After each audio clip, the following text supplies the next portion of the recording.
Alright, so I tell you my trick about hitting the button in the elevator, not just for your floor, but for other floors, so that the elevator is close by when you're done on that floor. This trick, I don't think I can tell you exactly how I pull it off, because one, I don't know if what I did is what caused this to happen. And by this, I mean I got sent home with no packages and all the pain. So that's like the holy grail of Amazon flexing, is you show up, you do everything you're supposed to do, you show up on time, you check in on time, you scan your ID, you do everything. And then you wait for to find out where your bin is staged, and usually it's just a number, and then you have a code for your route, and then you go and you scan it, and then you start your shift. But I've heard of it. I know people, it happens to people, but it's never happened to me. I've gotten one package. That was the, like, one day I went for a 2-hour shift, and it was literally just drop off one package. That was pretty sweet too. But to drop off no packages, that's even sweeter. Like, the smile on my face, like, even though, because it kind of wore off for a little bit because I didn't post like right after, but I was giddy walking over to that warehouse. So yeah, so what else can we talk about then, because I did want to do some vlogging today. I could tell you the state of affairs. So let's talk about what's going on right now. All right, so I left my city job. I was there for 16 years. I had so I needed to be 55 and 25 years of service to get to retire with your full pension. That's how it worked in the agency that I was working for. I only put in 16 years. The age wasn't an issue. I would have had that, but I put in 16 years, and then this aviation bug bit me, and I just pretty much walked away from my pension. I retired, I froze it. I call it freezing it. It's not freezing it because it's not like I'm gonna get my full pension, but the agency that I work for allows you to get a portion of your pension, even if you leave shy of the full time. So I didn't do 25 years, I did 16. I just couldn't wrap my mind around doing 9 more years of something that I didn't really enjoy. Not that I hated it, because I've told this to people who know me all the time. Going to a job that you hate is misery. And I can say there's been shifts that I did not like working. There have been locations, because I used to bounce around different locations. There's locations I wasn't like thrilled to be at, but I never hated work. Like, I felt really good about my job. I felt like I did it well. And doing if you're doing something and you're doing it well, even if like that in of itself is satisfaction. Like, I just knew I was I was good at my job, and so that really made going in, like, I felt good. And that's not like being conceited or anything. Like, it's actually me just saying, hey, whatever you do, be good at it, because that will help to, like, it's like sugar, having medicine go down easy. What is it? A spoonful of sugar makes the medicine go down, right? So enjoy it, but if you enjoy it but you're not good at it, then I don't know. I think enjoy it and be good at it, and you are like, yeah, you'll be on cloud 9 every day. So yeah, no, never hated a Monday after a weekend. I felt like sometimes they were short, especially if I did overtime and I was doing 6-day weeks. So I might be tired, or I might be, if there was a holiday or something that I was missing and I had to work. Little things like that, but it wasn't ever just flat out dread for walking into my job. And I know some people, that's a reality for them, and I empathize with any such person, but yeah, that was never the case with me. So the 16 years I was there, it was split between two different titles, 7 years in one and 9 years in the other. But yeah, I actually had fun at work. It was cool. But not to be long-winded, but I left all of that. If you had over 10 years, you're vested. So I had obviously over 10 years, and so I'm vested, and so I decided to pursue aviation. When I did my discovery flight, the flight instructor that did my discovery flight was a furloughed airline pilot, and he was telling me about how bad things are during COVID. So I went into it thinking, oh man, this is a fickle, industry, and here's this guy, he's already with the airlines and now he's back to flight instructing, and he's the one that's doing my discovery flight. So I didn't go into it thinking, oh, there's this pilot shortage and I'm gonna be 1,500 hours and straight to a jet in 0 time.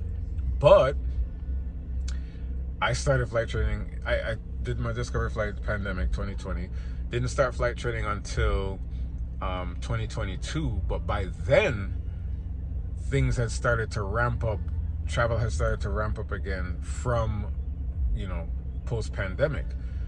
So yeah, there was like murmurings and whisperings about this pilot shortage, but it still wasn't my thing. I was already sold from a discovery flight. I just took a couple of years to figure out how to actually make it happen and plan my exit from the agency I was working with. So I jumped in, and I knew my goal was just get 1,500 as soon as possible.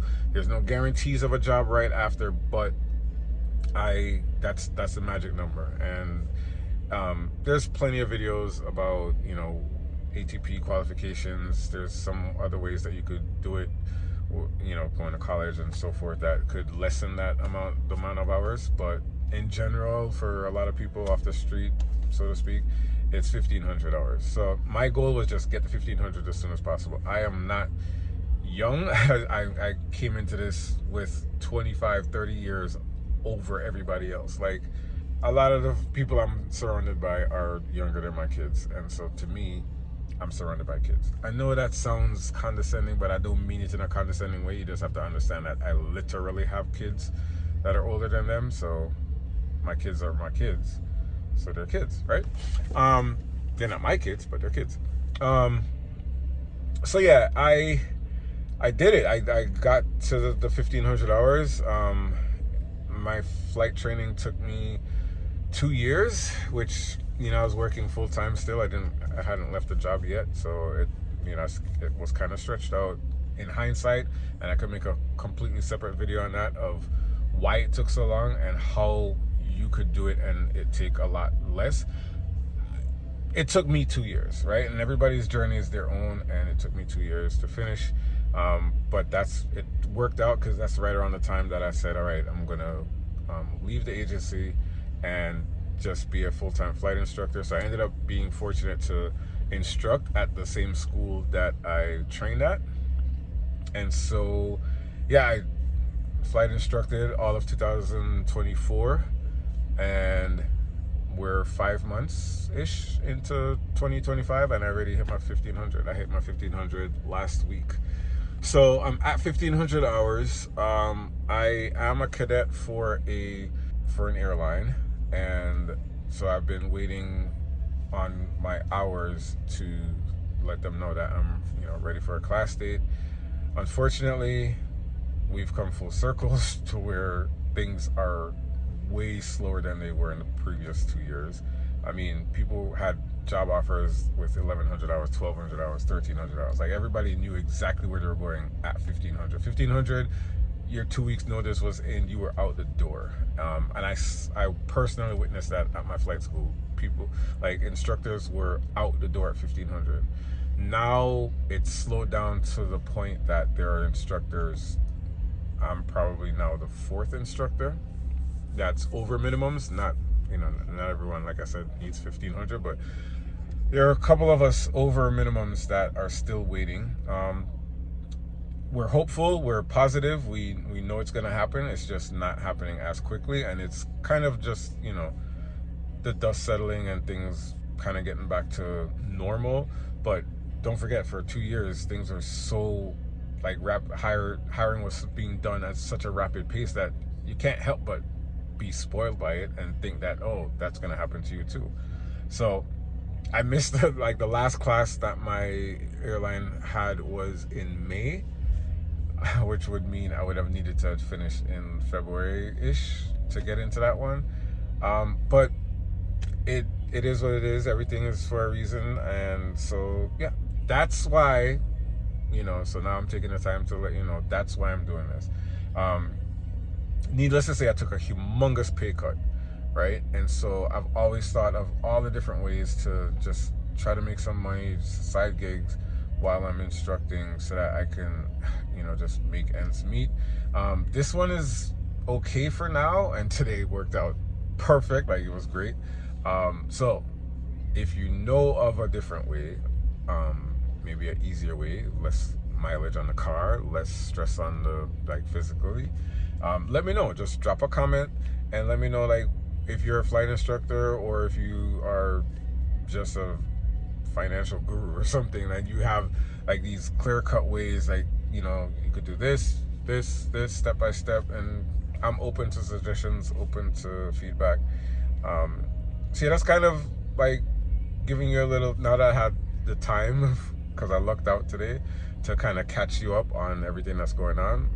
That's where we're at. So as we go forward, a lot of my videos are just going to be about me at 1500, like, or me, but by then it's going to be more, but me at minimums, still waiting for a class date and just hustling, right? So I'll be hustling, I'll be, you know, trying to keep this roof over my head, and at the same time, you know, staying proficient, stay flight instructing. I have students that I'm committed to. I've not, yes, it's been a while, and there was a period where I was a little bit discouraged, but that's me, and I will deal with it, and I'll deal with it in a healthy way, but I will not pass that on to my students. My students deserve my best, and that's what I'm going to give them.